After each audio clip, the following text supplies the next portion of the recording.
अस्सलाम वालेकुम नाजरीन, आप देख रहे हैं ZH न्यूज़। मैं हूं ज़हीर अहमद। नाजरीन, आज से हम एक नया सिलसिला शुरू करेंगे जो कि हर फ्राइडे को आपकी खिदमत में पेश किया करेंगे। वो है किसी एक शख्सियत के ऊपर बहुत तफसील के साथ बातचीत किया करेंगे, उनकी ज़िंदगी के नशेब फराज, उनके करियर, फ़िल्मी ज़िंदगी है या किसी भी किस्म का करियर, एज ए प्रोड्यूसर है, एज ए डायरेक्टर है, एज एन एक्टर एक्ट्रेस है, उसके ऊपर हम बात किया करेंगे। क्योंकि किसी एक वीडियो में 12-15 मिनट की वीडियो में कई शख्सियात इतनी बड़ी हैं, उनका कद काठ इतना है, उनका फ़न इतना बड़ा है कि वो मुमकिन नहीं कि उनकी इतनी सी छोटे से टाइम के अंदर, थोड़े से टाइम के अंदर हम उनकी ज़िंदगी के बारे में डिस्कस कर सकें। दूसरे सिलसिले भी हम अपने जारी रखेंगे, लेकिन फ्राइडे का जो दिन है वो हम किसी एक शख्सियत के नाम करेंगे और उसके लिए हमें अगर ज़्यादा एपिसोड्स भी करनी पड़ेंगी तो हम ज़्यादा एपिसोड भी करेंगे। सबसे पहला नाम जो है वो मैडम नूर जहाँ का है। मैडम नूर जहाँ ना सिर्फ पाकिस्तान की बल्कि बरे सगीर की एक ऐसी शख्सियत हैं जिनकी ज़िंदगी के इतने पहलू हैं, जिनकी ज़िंदगी की इतनी जहतें हैं कि उनके ऊपर जितनी भी बात की जाए कम है। कुछ मालूमात और कुछ जो उनके हवाले से बातें हैं आप लोगों को मालूम हैं, लेकिन कुछ ऐसी बातें भी हैं जो किसी न किसी तरीके से इतनी ज़्यादा पॉपुलर नहीं है या इतनी ज़्यादा सामने नहीं आई हुई। मैडम नूर जहाँ की फ़नी ज़िंदगी वो जितनी बड़ी है, उसका कैनवस जितना बड़ा है, उससे ज़्यादा ही उनकी निजी लाइफ है। उनकी खा वो शादियों के हवाले से बात हो, खा वो बच्चों के हवाले से बात हो, खा वो उनकी जो पेरेंट्स और उनकी स्ट्रगल के हवाले से बात हो,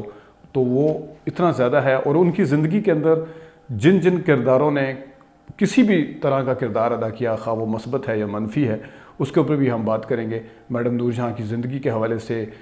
सादत हसन मंटो साहब ने क्या कहा, मैडम नूर जहाँ की ज़िंदगी के हवाले से ज़िया शाहिद साहब ने क्या कहा, जो बाकी खालिद हसन साहब ने क्या कहा। ये तो सहाफ़ी हैं या ये अफसाना निगार हैं। जो दूसरे उनके साथी गुलकार थे या गुलकाराइन थी, उन्होंने क्या क्या कहा, कहाँ कहाँ पे लड़ाइयाँ हुई। उनके हस्बैंड जो थे, उनके शोहर जो थे, उन्होंने क्या क्या कहा। इवन जो सबसे अहम बात, शौकत हुसैन रिजवी साहब ने एक किताब लिखी थी मैडम नूर जहाँ के हवाले से, उसके अंदर ऐसी ऐसी बातें हैं जो कि कुछ सामने आई हैं और कुछ थोड़ी सी इतनी ज़्यादा डिस्कस नहीं हुई। और नए ख़ास तौर पे जो हमारी जनरेशन है या जिनको पढ़ने से इतना ज़्यादा नहीं, या जिनको किताबें उस तरह से मुयसर नहीं हैं, उनके लिए भी ये जो मालूमाती वीडियो होगी, ये मेरे ख्याल में उनके लिए काफ़ी सारी, जो उनके मैडम के बारे में जानना चाहते हैं, काफ़ी तसल्ली बख्श इन्फॉर्मेशन, मालूमात जो है हम देने की कोशिश करेंगे। मैडम नूर जहाँ की ज़िंदगी के जो अहम किरदार हैं उनमें सबसे पहला नाम जो आता है वो ख्वाजा परवेज़ साहब का है। ख्वाजा परवेज़ साहब ख़ुद ख़बरें में लिखते भी रहे हैं, नगमा निगार। ख्वाजा परवेज़ साहब को कौन नहीं जानता। 16,000 से ज़ायद उन्होंने फ़िल्मी गाने लिखे और मज़े की बात है कि उसमें से 5,000 ऐसे गाने हैं जो मैडम नूर जहाँ ने गाए। अकेली मैडम नूर जहाँ ने ख्वाजा परवेज़ साहब के जो गाने गाए। ख्वाजा परवेज़ साहब का मैडम के साथ बहुत रिस्पेक्ट वाला रिश्ता भी था, दोस्ती वाला भी था, और वो हर किस्म के दुख और दर्द उनके साथ शेयर भी करती थी मैडम। और उन्होंने मैडम नूर जहाँ साहिबा के हवाले से क्या क्या लिखा। ख्वाजा परवेज़ साहब के हवाले से ये बताता चलूँ कि उन्होंने 65 में दिलजीत मिर्ज़ा की फ़िल्म से 64-65 में अपना करियर का आगाज़ किया। आगे अगर वक्त मिला तो हम उनके गाने भी आपको बताते रहेंगे। एक से एक गाना है, एक से एक गाना है। मंजूर अशरफ यानी जो एम अशरफ के नाम से जाने जाते हैं, और ख्वाजा साहब की जो जोड़ी थी, और फिर तीसरा जो उसमें नाम सबसे बड़ा था वो था मैडम नूर जहाँ का। ये इन्होंने ऐसे ऐसे गाने लिखे और ऐसे ऐसी मौसीकी की तरतीब दी कि जिनको इंडिया ने, भारत ने नकल किया। उसकी एक पहली मिसाल मैं आपको ये दे दूं कि भारत में एक गाना नकल हुआ था, तुम ही हो महबूब मेरे, मैं क्यों ना तुम्हें प्यार करूं। ख्वाजा साहब का लिखा हुआ ये गाना था और ये 1965 में आईना फिल्म में आया। तो ख्वाजा साहब का मैडम नूर जहाँ साहिबा के साथ जो रिश्ता था, ख्वाजा साहब लिखते हैं कि मैडम नूर जहाँ साहिबा, कोई भी मैं अगर गाना लिखता था तो सबसे पहले मैं मैडम नूर जहाँ के पास जाता था और उनको बताता था कि मैंने ये लिखा है और ये लिखा। ज़िया शाहिद साहब ने ख्वाजा साहब के हवाले से लिखा कि ख्वाजा साहब जो थे वो मैडम नूर जहाँ की इतने करीब थे कि उनके घर में कौन आता था, मैडम नूर जहाँ किस किस से मिलती थी, मैडम नूर जहाँ किस किस से नहीं मिलती थी, मैडम नूर जहाँ किस के ऊपर गुस्सा करती थी, मैडम नूर जहाँ किस से ज़्यादा खुश होती थी, वो सब कुछ ख्वाजा परवेज़ साहब को पता होता था और वो फिर बताते भी थे। और ज़िया शाहिद साहब का जो मैडम के साथ तारुफ था वो इनफैक्ट करवाया ही ख्वाजा साहब ने था। और जिस वक्त पहली बार ज़िया शाहिद साहब मैडम नूर जहाँ साहबा को मिलने के लिए गए, उनकी ज़िद पे, उनके इसरार पर, तो मैडम नूर जहाँ साहबा ने बताया कि जितना मैं आपके बारे में जानती हूँ, आपको आपके सहाफ़ी होने के नाते आपका करियर के बारे में आपने कहाँ कहाँ लिखा, आपने कौन कौन सी मुसीबतें और सहुबतें और कैद व बंद की जो ज़िंदगी गुजारी है वो मुझे ज़्यादा पता है, आपको मेरे बारे में शायद इतना पता नहीं होगा। तो ज़िया शाहिद साहब ने लिखा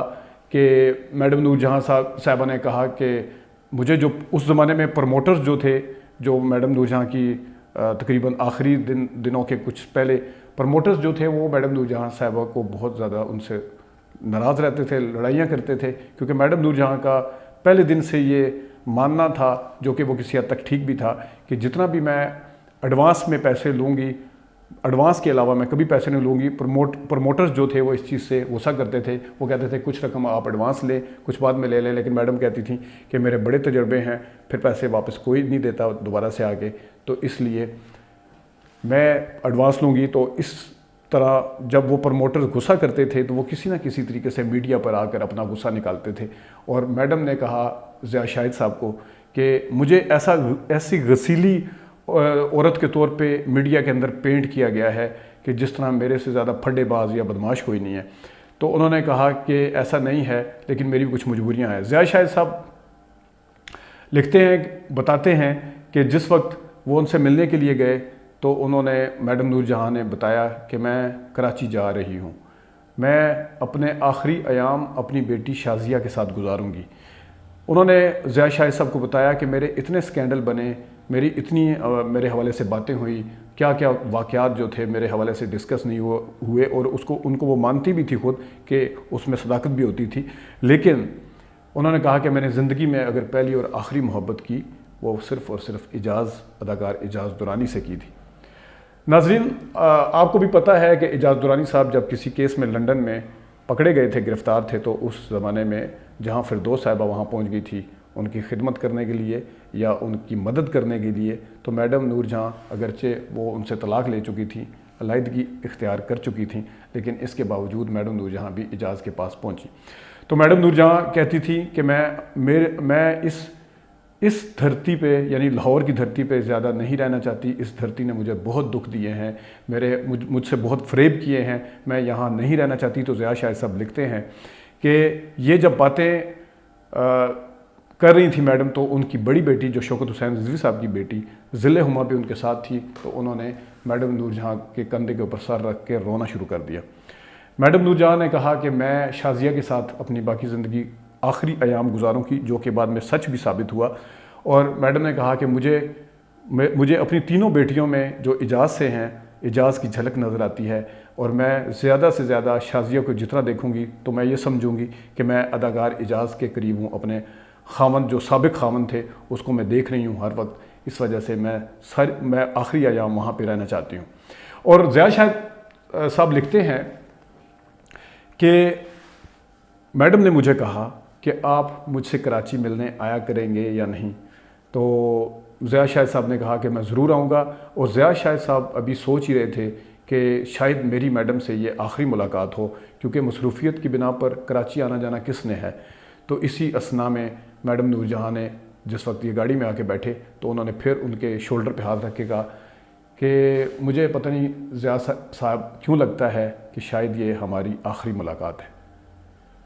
ज़िया शाहिद साहब लिखते हैं कि मैं ये सुन के कांप गया, क्योंकि जो कुछ मैडम ने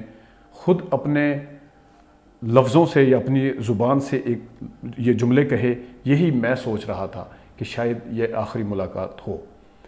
उसके बाद मैडम नूर जहाँ और ज़िले हुमा की ज़िद के बावजूद और बाकी बच्चों की ज़िद के बावजूद भी अपनी बेटी शाज़िया के पास कराची चली गई।